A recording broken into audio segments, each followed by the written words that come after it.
Touch doesn't begin with a nerve. It begins with a machine. Tucked into your dermis are exquisitely tuned mechanical transducers. Consider the Pacinian corpuscle. It isn't a single cell, but a nerve ending encapsulated in layers of connective tissue, like a microscopic onion. This structure makes it incredibly sensitive to sudden pressure changes and high-frequency vibrations, allowing you to feel the hum of a refrigerator through the floor or the texture of corduroy. It filters out the constant, steady pressure of your clothes, only firing when something changes. For the fine details, your skin deploys different hardware. Merkel cells, found in your fingertips and lips, are specialized for detecting sustained pressure and edges. Think about reading Braille. It's the Merkel cell complexes that translate those tiny static dots into coherent shapes.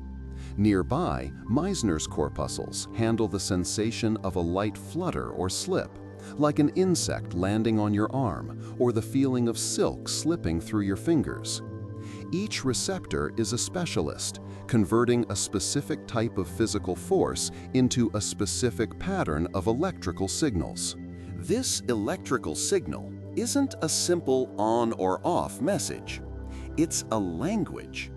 The frequency of nerve impulses, their timing, and their duration all encode precise information about the stimulus.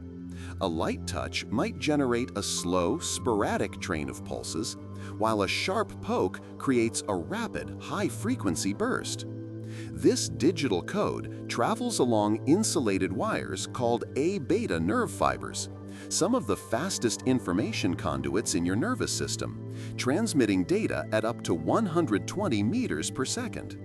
This speed is why you can pull your hand away from something sharp before you consciously register the pain, which travels on much slower C fibers.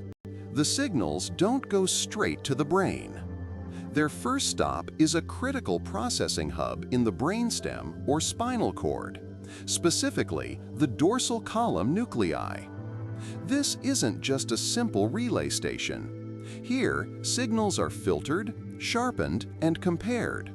A mechanism called lateral inhibition occurs, where a strongly stimulated neuron will suppress the activity of its neighbors. This process enhances contrast and sharpens the location of a sensation, turning a fuzzy input into a precise point. It's the nervous system's version of an unsharp mask filter in photo editing. After this initial processing, the refined signal continues its journey. In a strange quirk of our evolutionary wiring, the pathway crosses over to the opposite side of the body. This decussation happens in the medulla oblongata. A touch on your left hand is destined for the right hemisphere of your brain. From there, the signal ascends to the thalamus, a deep brain structure that acts as the central switchboard for almost all incoming sensory information. The thalamus routes the tactile data to its final destination, like a postal worker sorting mail for a specific address. The final destination is a strip of cortex called the primary somatosensory cortex.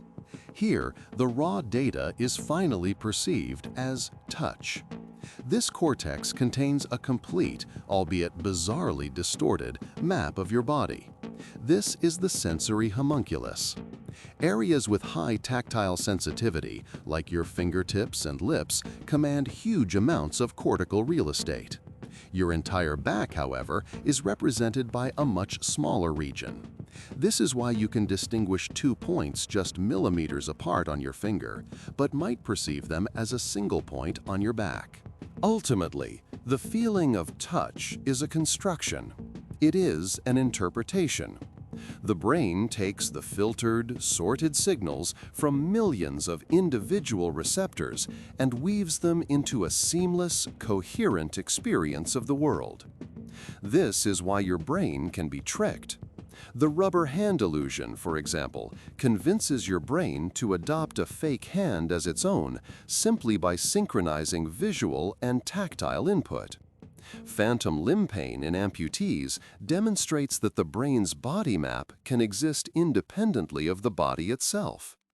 The sensation of touch isn't a direct window to reality. It is a high-fidelity simulation, constantly being updated by an antenna we call skin. Monotony has grown fast.